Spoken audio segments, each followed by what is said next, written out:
예, 월요일 묵상의 시간입니다. 역사를 잊은 민족, 교회, 성도에게 미래는 없다. 역사를 잊은 민족, 교회, 성도에게 미래는 없다. 자, 이런 제목으로 또 이번 주간 말씀 묵상 시작하겠습니다. 자, 이번 주간부터 계속해서 이제 민수기에 이어서 신명기의 역사를 이제 살펴보게 됩니다. 자, 우리가 이제 지금 성경을 살피는 방법은 성경 한 구절 한 구절 문자와 문장을 따져가며 살펴나가는 식이 아니고 또 어떤 주제를 가지고 그 주제를 중심으로 살피는 것도 아니고 이제 성경의 역사에 따라 그러니까 마치 대하 드라마를 보는 것처럼 우리가 지금 살펴가고 있습니다. 자, 우리가 성경 이야기의 전체 흐름을 그래서 바르게 또 빠르게 파악을 해야 이제 각 개인이 각자 성경을 읽어갈 때 이제 큰 그림을 통해서 성경의 각 내용의 그 디테일을 바르게 살펴갈 수 있기 때문에 성경의 전체 스토리를 잊지 않고 기억할 수 있도록 먼저 역사적인 순서를 따라 큰 이야기를 살펴가고 있는 겁니다. 우리가 지금 살피는 것보다 좀 디테일하면 좀 성경의 전체 내용을 파악하기가 힘들 수 있고 또 반대로 너무 많은 부분의 역사를 빨리 살펴가 버리면 또 따라오기 힘들거나 또 전체적인 무슨 내용인지 오히려 모를 수도 있기 때문에 가능하면 그래도 우리가 역사의 흐름대로 이제 읽어가면서 이 역사의 흐름을 잊지 않고도 잘 흐름을 따라 빠르게 읽어갈 수 있도록 그래서 그 내용들을 정확한 중심의 메시지들을 잘 파악할 수 있도록 그렇게 지금 역사의 사건을 살피고 있는 겁니다. 세밀하다고 해도 한 구절을 가지고 몇 주씩 걸리는 게 아니고요. 이야기의 큰 흐름을 따라 살펴가되 가능하면 그 안에서 이제 우리가 읽다가 생길 수 있는 의문이나 길이 막힐 수 있는 것들에 대해서 이제 우리가 그런 부분들을 좀 이제 짚어가면서 그리고 이제 혹시나 믿지 않는 사람들이 이제 신학적인 문제로 시비를 걸 때 적어도 성도로서 우리가 이제 성경에 대해, 성경의 역사에 대해 이 정도는 바르게 알고 있어야 된다라고 할 수 있을 정도. 그래서 어느 정도의 변증이 가능할 수 있는 그런 정도의 수준에서 우리가 지금 살펴가고 있는 겁니다. 자, 무엇보다 중요한 것은 강단에서 이제 성경의 역사를 다룰 때 우리가 이제 먼저 그 해당되는 본문을 여러 번 읽어야 된다는 거죠. 좀 미리 읽어와도 좋고 또 반드시 듣고 난 다음에는 반복해서 들을 수 있도록 해서 우리가 지금 이제 읽어가는 이 성경의 내용이 그 역사의 어떤 흐름 속에 있고 그 내용이 뭔지를 파악할 수 있어야 된다는 겁니다. 그래야 이제 이야기 속에서 의문이 생기고 또 바른 질문을 할 수 있어서 바른 하나님의 진심을 만날 수 있는 길로 나아갈 수 있다는 거죠.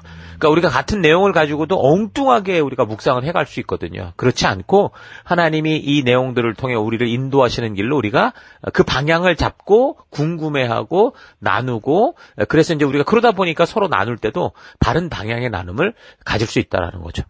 자, 그래서 이런 사실 잊지 마시고 계속되는 신명기를 통해서 하나님께서 우리에게 말씀하시고자 하는 그 하나님의 진정한 의도들을 우리가 잘 만나갔으면 좋겠어요. 자, 이번 주간 묵상은 우리가 지금 살피고 있는 역사의 부분을 이제 창조로 시작되는 그 인류의 역사의 그 시작부터 큰 그림을 좀 되살펴보면서 이제 묵상을 해가려고 합니다. 자, 우리가 지금 역사의 어느 부분을 살펴가고 있는지를 알면 성경을 이해함에 있어서 더 큰 바른 안목을 가질 수 있기 때문이죠. 자, 우리가 살펴왔던 성경 어떻습니까?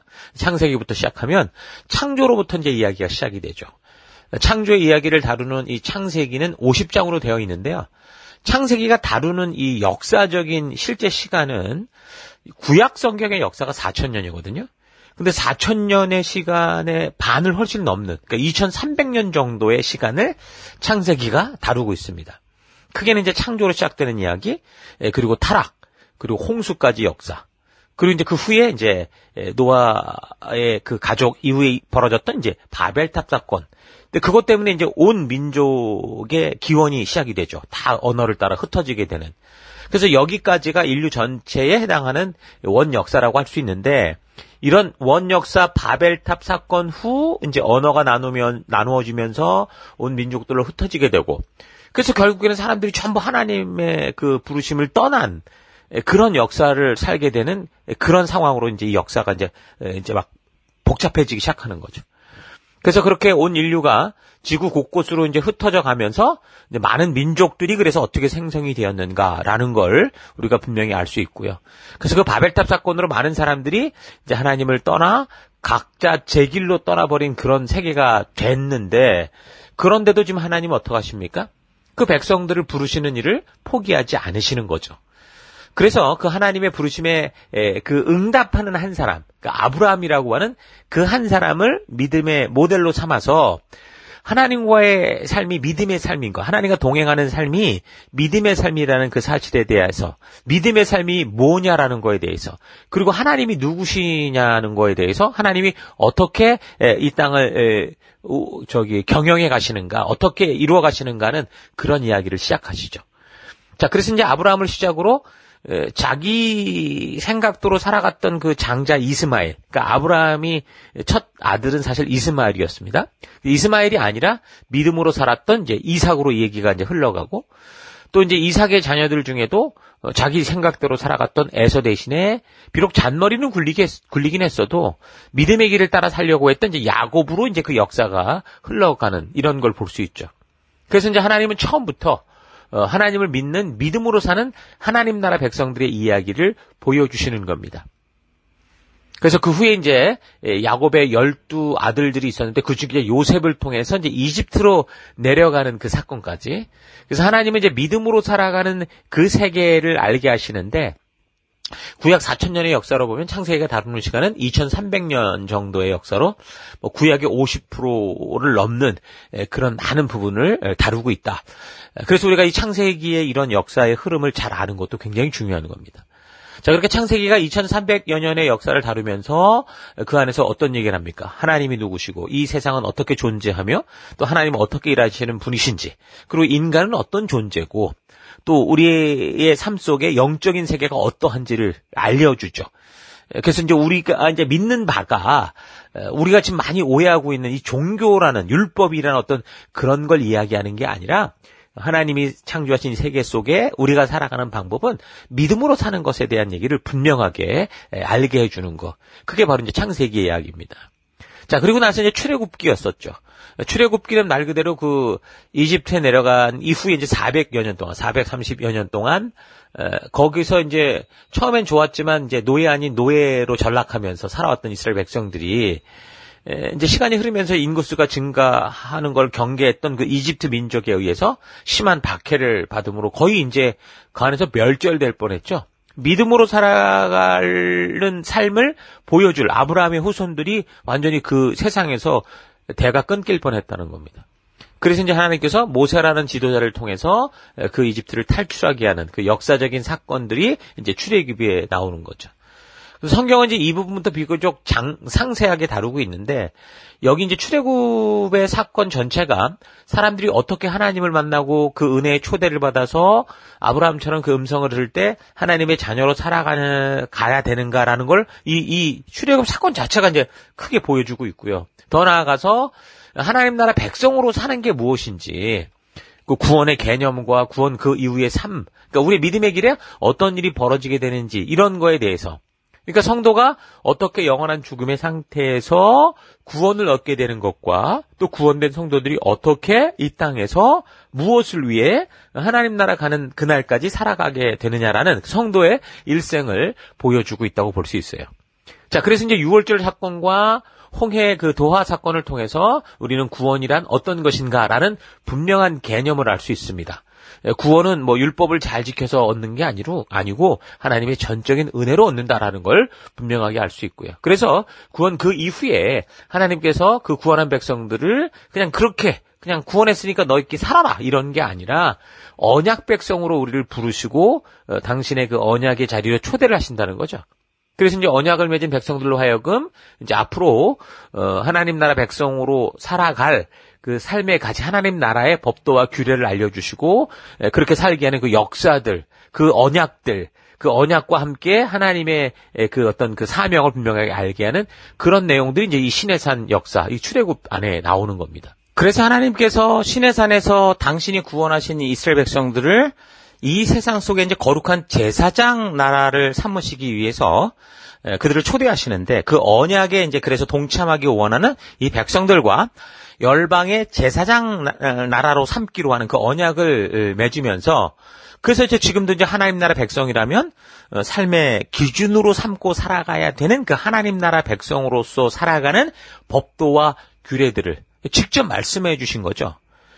그 더불어서 이제 하나님이 그 백성들의 왕으로서 함께 하시는 우리 가운데 함께 하시는 하나님으로서 존재 기회에서 성막을 또 짓게 하시고요. 그래서 그것을 통해서 하나님과의 온전한 바른 관계를 이룰 수 있는 그런 성도의 삶을 알게 하시는데 그래서 이제 그 신의 산에서 그렇게 그 언약을 맺으면서 거의 1년여의 시간을 보내게 됩니다. 자, 근데 구원받은 백성들을 약속의 땅 가나안으로 바로 그냥 직통으로 인도한 게 아니고 바로 이제 이곳 신의 산으로 이제 인도해서 하나님 나라 백성답게 살아가는 그 삶의 그 법도와 규례를 알게 하신 이 부분은 여러분 이제 성경 전체를 이해하는 데 있어서 굉장히 중요한 열쇠가 됩니다. 그러니까 성경의 이야기를 풀어갈 때도 시작은 창세기로부터 시작이 되지만 그런 이제 하나님과 언약을 맺는 이 언약의 시점, 바로 이 레위기의 이 시작으로부터 이게 왜 기록됐고 이 언약을 맺는 분이 누구며 이런 식으로 풀어가야 이게 성경이 이제 바르게 이해가 될 수 있는 거죠.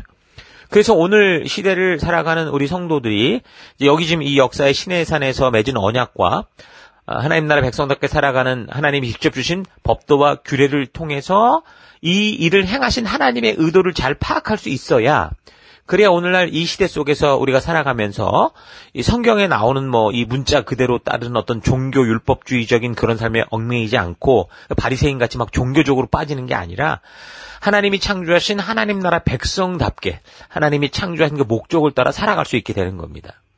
언약에 나오는 그 문자와 문장을 통해서 우리에게 말씀하시고자 했던 하나님의 의도, 이 의도, 하나님의 뜻을 만날 수 있어야 우리가 그래야 오늘 이 시대에도 그 하나님의 의도를 따라 온전하게 하나님 나라 백성다운 그런 적용을 하며 살아갈 수 있는 거죠. 그러니까 이 법도와 규례를 주신 의도를 우리가 분명히 알아야 되는 건 너무 중요한 거예요. 그래서 우리가 이 시대 성도로서 부르신 소명을 따라 이 땅을 살아가면서 이 시대를 살아가면서도 참된 하나님이 주시는 자유를 누리는 그런 하나님 나라 백성답게 살 수 있고 그리고 믿음으로 사는 참된 의미 그리고 그런 믿음의 삶이 주는 참된 기쁨을 우리가 누릴 수 있게 되는 거죠.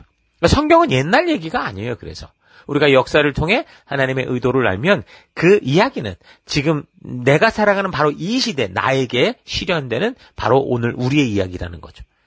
자, 하나님이 직접 주도하신 구원과 이 신의 산 언약과 법도와 규례를 통해서 그리고 그 과정을 인도하는 역사를 통해서 우리는 그래서 하나님이 어떤 분이신지를 우리가 바르게 알 수 있는 거고요. 또한 그런 하나님의 구원에 초대되고 그리고 하나님 백성으로 살아가는 성도란 어떤 존재인가, 어떤 이 사명이 있는가 이런 정체성에 대해서 바르게 알게 되는 겁니다. 그래서 내가 예수를 믿노라 하면서도 여기 신의 산 언약에서 이루어진 하나님의 초대와 그 하나님께서 그래서 직접 말씀해 주신 법도와 규례의 의도를 다르게 파악하지 못한 채 교회 생활을 한다면 그것은 거의 대부분 이제 자기가 생각하는 어떤 신앙일 거예요. 심하게 말하면 하나님의 의도를 알지 못하니까 그냥 종교적인 규례 얽매인 율법적 종교 생활을 할 수밖에 없는 거죠.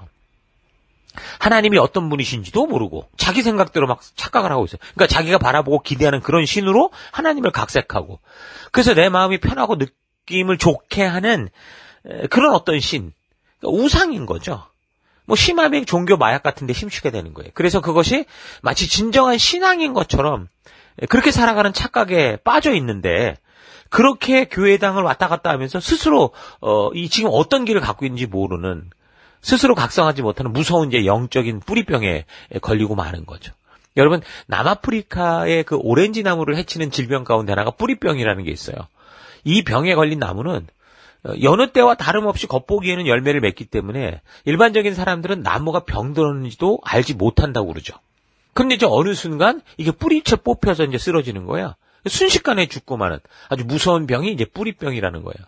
그러니까 하나님을 바르게 알지 못하고 자기가 기대하는 하나님으로 착각하며 교회당에서 살아가는 사람들이 마치 이와 똑같은 현상을 보인다는 거예요. 겉은 분명 성도와 다를 바가 없는 것 같고 교회에서 하는 일들을 다 하고 부지런히 살아가는 것 같은데 근데 뭔가 교회에서 볼 때 그래서 열매도 맺히는 것 같아 보이는데 근데 결국에는 어떻게 돼요? 우리가 보내받은 세상에 가면 바람이 불고 폭풍이 치면 금세 이제 그 뿌리가 뽑혀서 내가 언제 교회를 다녔냐? 이런 식이 되거나 이제 반대로 하나님을 대적하고 모욕하고 쓰러져가는 경우가 있다라는 거죠. 왜 이런 일이 있을까? 예수님께서도 그러셨잖아요. 사탄이 어떤 가라지를 뿌려놨는데 지금 가라지를 뽑을까 하니까 그대로 내버려두라고 그랬어요. 그렇지 않으면은 원래 이제 온전한 이 알곡들이 다칠 수 있으니까 그냥 내버려두라 이렇게 말씀하시는 거 볼 수 있거든요. 자, 그래서 우리가 이 하나님을 바르게 하는 건 너무너무 중요한 신앙의 시작이라는 거 우리가 잘 알아야 됩니다. 그래서 여기 시내산에서의 짧은 시간, 한 1년여 정도의 시간 속에 있었던 이 사건들, 또 그 안에서 하나님의 직접 주셨던 이 법도와 규례들, 이런 것들은 굉장히 우리에게 중요한 신앙의 바른 길을 주는 그런 사건인 것으로 알아야 돼요. 그래서 특히 이제 예수를 믿기 시작한 이런 사람들이 다른 어떤 것보다 바로 이런 역사를 바르게 알고 하나님께서 주신 이 하나님의 의도와 하나님이 누구신지 그리고 나는 어떤 존재인지를 바르게 알게 하는 이 자리로 먼저 가지 않으면 이제 그 삶이 처음에 좀 하나님의 은혜로 그냥 이 하나님의 교회 안에까지 들어왔는데도 그 교회 안에서 자칫 우상 숭배에 빠져 살아갈 수도 있는 그런 참 안타까운 일이 벌어질 수 있다라는 거예요. 자, 이런 사실이 이제 시내산에 주는 굉장히 중요한 역사라는 거 잊지 마시고, 계속해서 이제 역사의 흐름을 살펴보면, 이제 그렇게 이제 하나님을 만나고, 그리고 언약 백성이 되고, 그래서 하나님 나라 백성답게 사는 법도와 규례를 듣고, 그리고 이제 가나안 땅에 들어가서 어떤 일을 해야 되냐라는 그 사명을 알게 된 백성들이 이제 어떻게 돼요? 이제 그 시내산을 떠나는 거죠. 그래서 이제 그들이 갔던 것이 어디입니까? 가나안 땅 그 남쪽 끝이었던 가데스 바네아라는 곳으로 가게 되죠. 이 가데스 바네아는 가나안 땅의 이제 남쪽 끝이라고 볼 수 있는데, 그대로 이제 믿음의 싸움을 통해서 이제 북쪽을 향해 이제 올라가면 되는 거였어요. 그래서 거기를 갔다면. 근데 이제 가기 전에 12정탐꾼을 보내자. 이래가지고 이제 정탐꾼 사건이 나왔죠. 근데 그것 때문에 결국 실패하고 말았어요. 오히려 그래서 광야로 거꾸로 되돌아 나와서 40년 동안이나 이제 광야 생활을 하게 되는 그런 일들이 생겼죠. 그런 내용이 우리가 지난 주간까지 묵상하며 살펴왔던 민수기의 그 내용이 그 기록이었던 겁니다. 어떤 경우에 광야 방황 생활을 38년이라고 할 때가 있는데요. 그건 이제 시내산을 출발해서 가데스 바네아에서 결국 광야로 다시 돌아 나오는 시간을 한 1년으로 보고, 그리고 이제 광야 방황 마지막 1년은 출애굽 1세대가 다 죽고 이제 출애굽 2세대들로 하여금 가나안 정복을 위해서 이제 사해 북쪽 요단 동편 땅을 점령하고 모압 평지로 가는 그 여정으로 볼 수 있기 때문에 뭐 전체적으로는 어쨌든 이 정탐꾼 사건 이후에 40년의 시간이지만 근데 이제 실제로 광야를 유랑하며 떠돌던 시기는 한 38년 정도가 아니냐. 이제 그렇게 이제 의도해서 그렇게 얘기를 하는 걸 광야 생활 38년 이렇게 얘기하는 걸 우리가 알 수 있습니다. 자, 이런 내용이 담긴 민수기는 광야 38년, 40년 시간 동안 광야에 어디에 있었고 어디로 갔고 어떤 일이 있었는지 이걸 모두 일일이 다 적고 있지는 않아요. 내용을 보면 그 시작했던 초기와 중간은 없고 이제 말기에 일어났던 그런 사건들을 위주로 구성이 되어 있습니다. 그래서 38년의 방황 시기가 지난 후에 이제 나중에 가나안 정복의 교두보인 요단 동편 모압 평지에 도착하는 그런 내용을 보여주고 있는 거죠. 자, 여기까지가 우리가 지금까지 살펴본 역사의 내용이에요. 창조로부터. 그래서 그렇게 되면 이제 구약 4000년 역사 중에 아까 창세기가 한 2300년이라고 그랬고, 그리고 이집트에서 살던 시기 한 430년, 그리고 이제 가나안을 향해 이제 방황하는 시기 뭐 40년 이렇게 보면 거의 2700년의 시간이나 되는 그런 시간을 우리가 지금 살펴온 겁니다. 구약의 4000년 중에 이제 얼마 안 남았어요. 그 정도로 우리가 좀 살펴온 겁니다. 자, 이렇게 종종 성경의 역사를 우리가 좀 전체적으로 살펴보면 하나님 백성들의 흥망성쇠의 열쇠가 어떻게 좀 흘러가고 있구나라는 거. 그러니까 시내산 약속을 지키냐, 그렇지 않느냐에 있다라는 걸 우리가 분명하게 자꾸 이제 확인하게 될 겁니다. 그만큼 이 시내산 약속은 너무 중요한 부분인데 오늘부터 우리가 살피는 신명기는 모세가 이제 죽기 전에 새로운 세대들을 향해서 새로운 리더들, 그 새 세대를 이끌 리더들을 향해서 이런 지금 달려왔던 역사를 파노라마처럼 쫙 보게 하면서 그래서 이제 자신들의 현실이 지금 어떤 상황인가, 왜 우리가 이곳에 와 있는가를 알게 하는 거죠. 그래서 곧 이제 미래에 들어가게 될 가나안 땅을 정복해 갈 때 왜 요단 동편에도 지금 우리가 뺏었던 좋은 땅이 있는데도 불구하고 굳이 이 가나안 땅을 정복하기 위해 이 전쟁을 해 가야 되는지, 그리고 그 땅을 점령할 때는 어떻게 되는지, 그리고 나서 그 땅에서 어떻게 살아야 되는지에 대해서 말해주고 있는 그 내용. 역사를 통해 역사를 보게 하는, 그러니까 과거의 역사를 통해 현재와 미래를 보게 하는, 살아갈 이유를 알게 하는 그런 내용들이다라고 보면 됩니다. 자, 이런 전체적인 안목 잊지 마시고 계속해서 우리 신명기를 묵상해 가도록 하십시다. 자주 반복해서 신명기 본문을 좀 여러분 듣고 읽고 또 개인적으로 묵상하고 우리 지체들과 나누면서 함께 고민하고 하나님의 바른 의도를 하는 귀한 시간들이 될 수 있기를 바랍니다.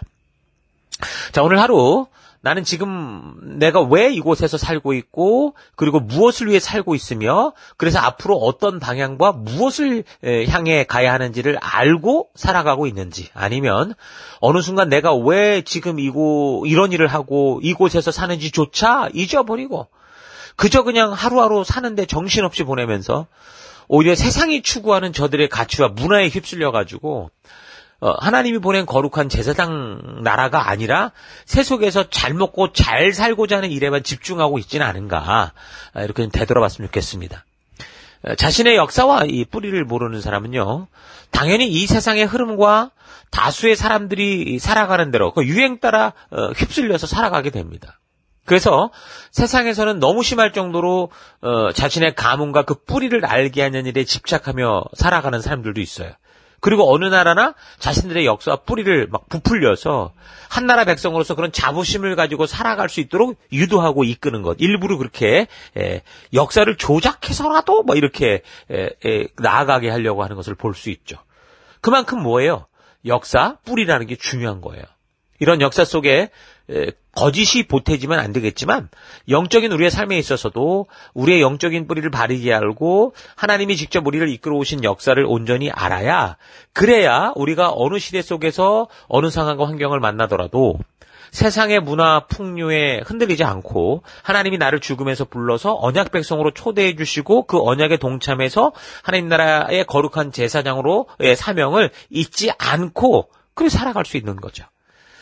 역사를 잊은 민족에게는 미래는 없다라는 말처럼 하나님이 나를 위해 이루신 이 역사를 잊은 성도에게도요, 미래는 없다라는 건 확실합니다. 하나님이 나를 이끄신 역사와 그 역사 속에서 나에게 말씀하여 주신 하나님 나라 백성다운 법도와 규례를 모른다면 분명히 시간이 흘러갈수록 하나님을 자기 생각대로 각색할 것이고 내가 느끼고 원하고 바라는 어떤 그런 우상으로 만들어가게 될 거예요. 교회도 마찬가지입니다. 그 교회를 세우신 하나님의 역사를 알지 못하면 결국 그 교회는 교인들이 원하는 대로 잡다하게 종교적인 만족을 채워주는 그런 종교 백화점처럼 될 수도 있어요. 자, 이런 사실 잊지 마시고 하나님이 나와 함께 이루어오신 이 역사를 우리가 기억하면서 하나님이 인도하시고 이끄시는 길에서 참된 순종의 길을 우리가 걸어서 정말 이 시대 속에 하나님이 찾으시는 거룩한 제사장 나라 백성이 되어 살아가는 그런 우리가 될 수 있기를 주의 이름으로 축원합니다. 오늘 하루도 힘내십시오. 잠시 기도하겠습니다. 하나님께서는 나를 지으시고 이 땅에 있게 하신 그 처음과 끝을 다 아시고 그래서 나로 이 땅에서 향방 없이 떠도는 난파선이 아니라 주님 주신 사명을 향해 항해하는 군함이 되게 하셨는데 겉은 군함의 모습을 하고서도 마치 난파선처럼 세상의 세파에 이리저리 휩쓸려 다니며 살아왔던 것을 회개합니다.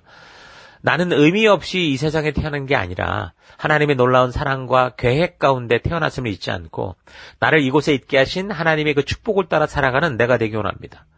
역사를 잊은 민족에게는 미래가 없고 역사를 잊은 교회에게 미래가 없고 역사를 잊은 성도에게도 미래가 없다라는 거 잊지 않고 성경의 역사와 또한 교회와 내 개인의 역사를 바르고 온전히 알아서 이 시대 속에서 하나님의 나라를 세워가는 정말 히스토리 메이커로서 주님 부르신 그 열방의 제사장으로 살아가는 내가 되기를 원합니다. 하나님, 오늘 우리 삶 속에 나의 삶 속에 나의 시작과 나의 역사와 오늘을 살아가는 이유와 내일을 향해 달려갈 그 길을 알게 하시고 이끄시니 감사합니다.